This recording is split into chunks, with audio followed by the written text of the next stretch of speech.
I thought I had my life together, perfect job, amazing girlfriend, and a future that seemed set. But sometimes, life has a way of pulling the rug out from under you when you least expect it. I never thought I'd be sitting here telling you this story. It all just started on a regular Friday night. Nothing special, right? I was just waiting for my girlfriend, Olivia, to come back from her work trip. I was scrolling through my phone, catching up on some emails and just killing time. But then, her phone buzzed on the counter, and that was the moment everything changed. I didn't mean to snoop, but something about the message caught my eye. It was from someone named Ryan. And the text said, "I miss you so much. I can't wait for tonight. We'll make up for lost time." I felt my heart skip a beat. Who the hell was Ryan? And why was he texting Olivia like that? This wasn't the first time she'd received a message from him, but this one felt different. There was something unsettling about it, something I couldn't ignore.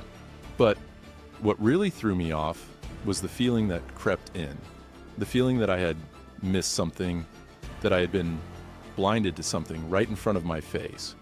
So I did what any person would do in my shoes. I looked through her phone. And what I found would turn my life upside down. I started scrolling through their messages.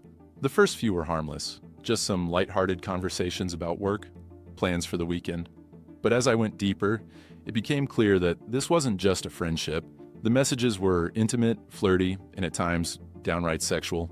There were moments where she confessed to him how much she missed him, how she couldn't stop thinking about him, and how their meetings made her feel alive. She even called him babe, and there were mentions of late-night calls, secret meetups, and talks of a future together. My head was spinning. This wasn't just a casual fling. She had been seeing Ryan for months behind my back. My girlfriend, the woman I had been building my life with, had been living a double life. But it wasn't just the affair that hurt. It was the realization that I never saw, the signs. She had been sneaking around, lying to my face, and I had been so blinded by love that I didn't even see it. I had trusted her completely, and she had been hiding this whole world from me. I'd been living in a bubble, thinking everything was fine when it was all falling apart. I needed to confront her. I couldn't just sit on this information.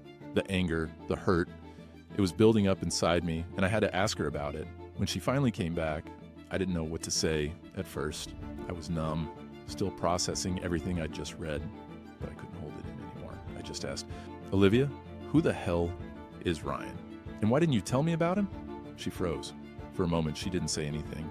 Her eyes darted around, avoiding mine. Then she started to cry. She tried to apologize, but I couldn't listen to her empty words. She told me it was a mistake, that it had happened while we were going through a rough patch. She claimed she never meant to hurt me, that she was confused, but I didn't buy it. I knew I couldn't trust her anymore. The more she tried to explain herself, the more I realized how deep the betrayal went. This wasn't just a mistake. She had been seeing him for months, keeping it a secret from me, lying to my face every day. She had been sneaking around, meeting him in secret, and living a completely separate life from me. I felt betrayed, humiliated, and lost. I had given her my trust, my love, and she had taken it all for granted. The worst part was that she didn't even seem fully sorry. It was like she was apologizing just to get out of trouble, not because she truly regretted what she had done. After the conversation, I couldn't look at her the same way. She was still here, in front of me, but I felt like I was seeing a stranger. I couldn't unsee the woman who had been texting Ryan, making plans behind my back, and making promises to him that should have been mine. For the next few days, I was a mess. I couldn't sleep, couldn't eat. Every time I closed my eyes, I saw those messages, heard her voice saying, "I miss you so much. I can't wait for tonight." It was like a nightmare. I couldn't escape. I tried to talk to her, but the more I heard her explanations, the more I realized I didn't care about her excuses. The trust was gone. I didn't know if it would ever come back. I decided I needed some time away. I packed a bag and left the apartment, and I went to stay with my best friend just to get out of that toxic environment. I needed space to think. The betrayal felt like a weight on my chest, and every time I thought about it, I couldn't breathe. A few days later, I got a call from Olivia. She apologized again, but I could hear the desperation in her voice. She begged me to come home, to talk it out, but something inside me had changed. I didn't know if I could ever forgive her.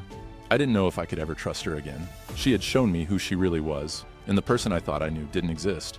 I didn't go back to the apartment. Instead, I filed for a breakup and moved on. It wasn't easy, but I realized that I deserved better. I couldn't keep fighting for someone who had betrayed me so completely. She had her chance, and she blew it. The hardest thing I had to learn through all of this is that trust is fragile. Once it's broken, it's hard to rebuild. Olivia showed me that no matter how much you love someone, they can still hurt you in ways you can't imagine. But here's the thing. You're not defined by the betrayal of others. You can choose to let it break you, or you can rise above it. For me, it was about taking control of my life again.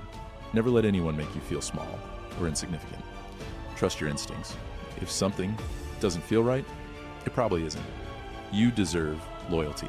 And if someone can't give you that, then they don't deserve you. I learned the hard way, but now I know better.